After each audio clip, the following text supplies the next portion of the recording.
पकड़िए नहीं, ऐसे सोच पकड़िए। कर हुआ है ये एहसास दोस्तों, लगता है इस सदी का नया देवता हूं मैं। कुछ सोच कर हुआ है ये एहसास दोस्तों, लोगों ने ढूंढ ढूंढ के कमियां निकाल दी, बस खूबियां बची हैं मेरे पास।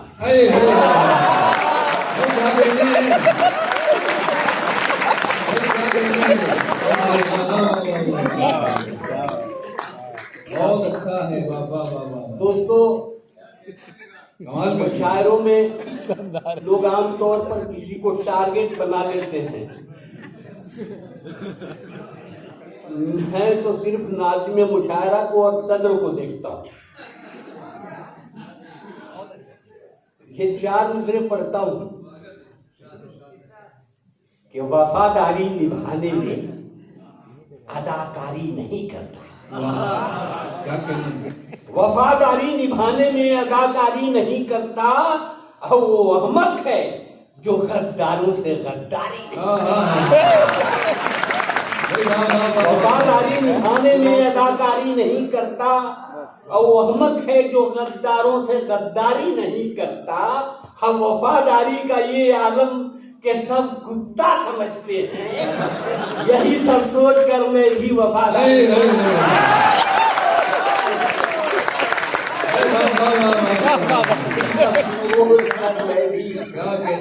वफादारी नहीं करता। देखिए, जो भी बातें होंगी और आपके और हमारे दरमियान हैं, कहीं बाहर जाने वाली नहीं है। अब ये 4 मिसरे पढ़ता हूँ कि वफा को मैं जफा लिखूं, जफा को मैं वफा लिखूं, वफा को मैं जफा लिखूं, जफा को मैं वफा लिखूं, और सुलगती धूप की किरणों को सावन की घटा लिखूं। वफा को मैं जफा लिखूं, जफा को मैं वफा लिखूं, और सुलगती धूप की किरणों को सावन की घटा लिखूं। हाँ, मेरी मजबूरियों को तू जो चमचा नाम देता है, बता इस दौर में मैं ये नहीं लिखूं तो क्या लिखूं?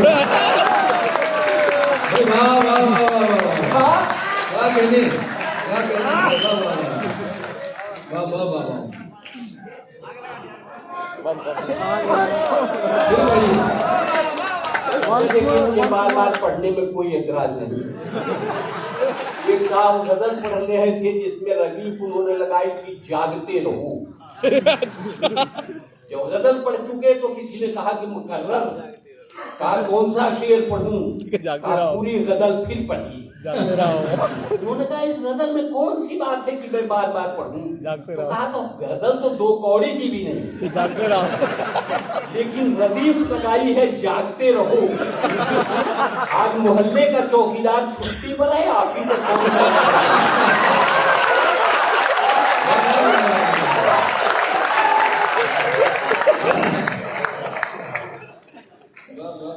वफा को मैं जफा लिखूं, जफा को मैं वफा लिखूं, और सुलगती धूप की किरणों को सावन की घटा लिखूं।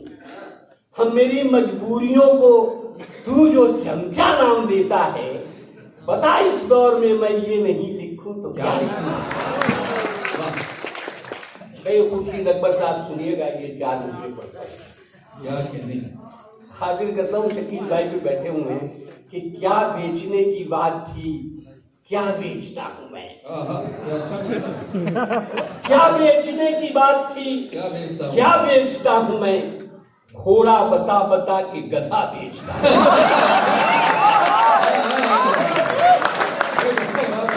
क्या बेचने की बात थी, क्या बेचता हूँ मैं। घोड़ा बता बता के गधा बेचता हूँ मैं। अब मैं बेचने पे आऊं तो क्या क्या न बेच दूं। बैलून के बहाने हवा बेचता हूं। बैलून के बहाने हवा बेचता हूं मैं। अब ये 4 मिसरे पढ़ता हूँ। देखिए, जो कुछ कहता हूँ मैं अपने ऊपर कहता हूँ, किसी को कुछ कहता नहीं। और आप लोग खामखाने उड़ते हैं। आज का नहीं, बहुत पुराना बोला हूँ।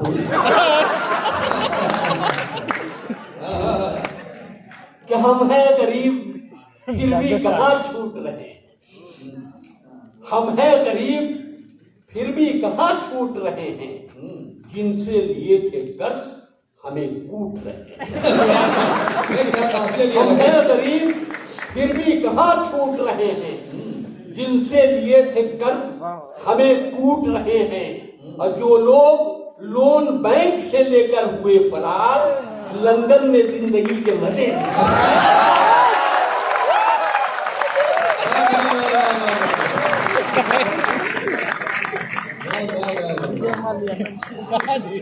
विजय माल्या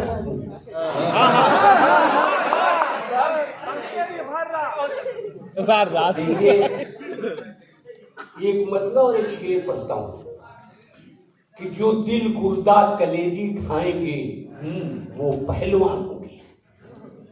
क्या बात है?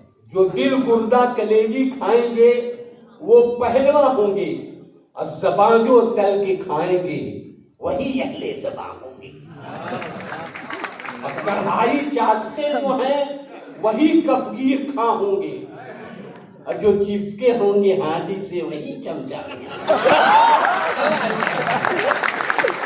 वाह वाह वाह वाह वाह। Once more. क्या कहने हैं? दोस्तों, मैं शिवांग से आप तक हाजिर हुआ हूं। 2 तज़मीन पढ़ना चाहता हूं। एक तज़मीन यूं कि जो भी ससुर ने हमको दिया दान, क्या बात है? जो भी ससुर ने हमको दिया दान ले चले। जो भी ससुर ने हमको दिया दान ले चले, और टीवी फ्रिज को लाद के सीमान ले चले। जो भी ससुर ने हमको दिया दान ले चले, और टीवी फ्रिज को लाद के सीमान ले चले। लेकिन चली जो साथ में दुल्हन तो ये लगा हम आज अपनी मौत का सामान।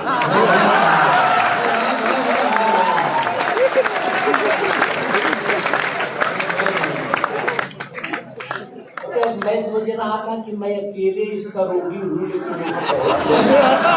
जागते रहो।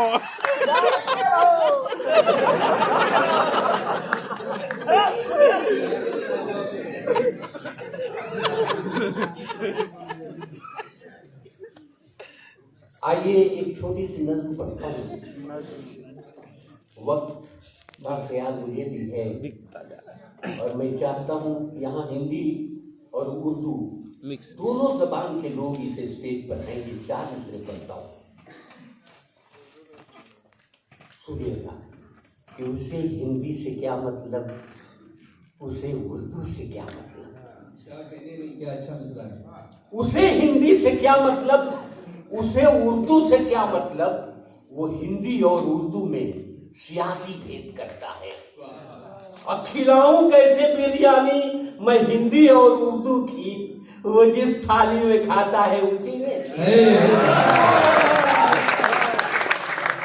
अच्छा है, वाह वाह, क्या तंज है, वाह वाह वाह। एक नज़्म पढ़ता हूँ, सुनिएगा। देखिए, मैं कोशिश कर रहा हूँ, बड़ा बचा के पढ़ना पड़ता है।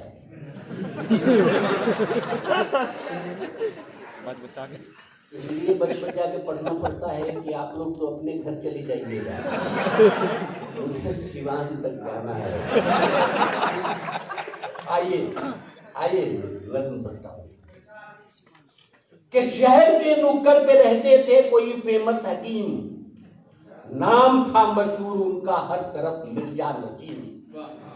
ठीक उनके सामने एक दारू की दुकान थी, महकसों की जान थी, दिलवालों की पहचान थी। और एक दिन खांसी से मैं कुछ इस कदर लाचार था, चल पड़ा हिकमत के खातिर मैं बहुत बीमार था। रास्ते में एक शराबी रोक कर कहने लगा, आपकी बीमारी की विस्की ही है असली दवा। बात मेरी मानिए, नुस्खा हकीमी छोड़िए, आप भी अंगूर की बेटी से रिश्ता आइए दुकान से 2-4 बोतल लीजिए, आपकी खांसी चली जाएगी, विस्की पीजिए। हर दवा से आज बेहतर हो गई विस्की कमाल, इसलिए मैंने शराबी से किया फौरन सवाल, सारी हिकमत से हुई अंगूर की बेटी भली, क्या जरूरी पीने से खांसी चली जाए मेरी। बात सुनकर उस शराबी ने अजब दावा किया, आपकी खांसी है क्या, नाचीज को देखे जरा। घर गया, दौलत गई, बीवी गई, रुतबा गया, और सब गए तो आपकी खांसी नहीं गई।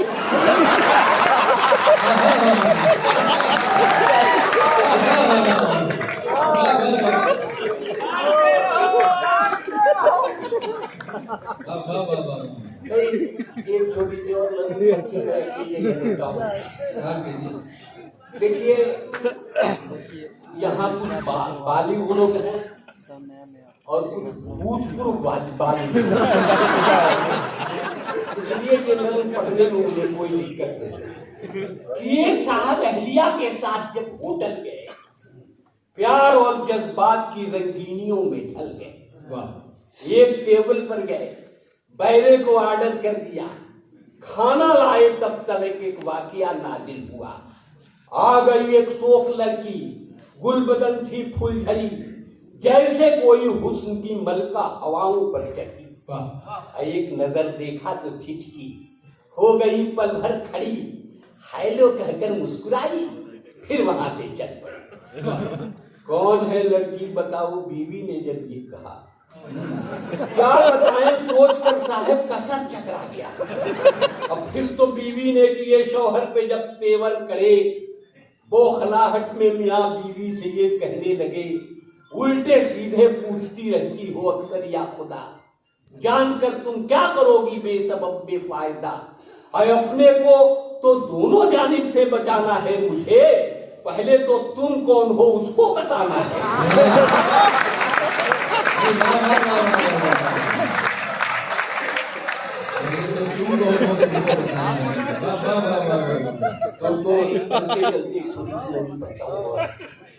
और इस वादे के साथ कि मैं जब तक वहां तक जाऊंगा, आप मेरे लिए नहीं सदर के लिए ताली बजाते हैं। कि रेलगाड़ी के सफर में एक भिखारी भी चला, सब किसी से मांगता, वो पास मेरे आ गया। धीरे से कहने लगा, मुझ पर करम तो कीजिए, खाना जाकर खा सकूं, बस 20 रुपया दीजिए। इत्तेफाकन मैं वहां उस वक्त खाली जेब था, इसलिए आहिस्ता मैंने माफ कर दो ये कहा। माफ कर दो सुनते ही वो इस कदर चला गया, बड़बड़ाता और भी वो पास मेरे आ गया। माफ करते करते तो बर्बाद होकर रह गया। ठीक से मैं जोड़ दूं तो लाखों का घाटा लगा। धीरे से फिर ये कहा कि 1 रुपया दीजिए, एक भूखे पर मियां कुछ भी करम तो कीजिए। मैं वहां मजबूर था, इनकार ही करता रहा, और तंग आकर वो भिखारी जोर से कहने लगा, 1 रुपया भी नहीं है आपके जब हाथ में, आइए फिर भीख मांगे दोनों मिलकर।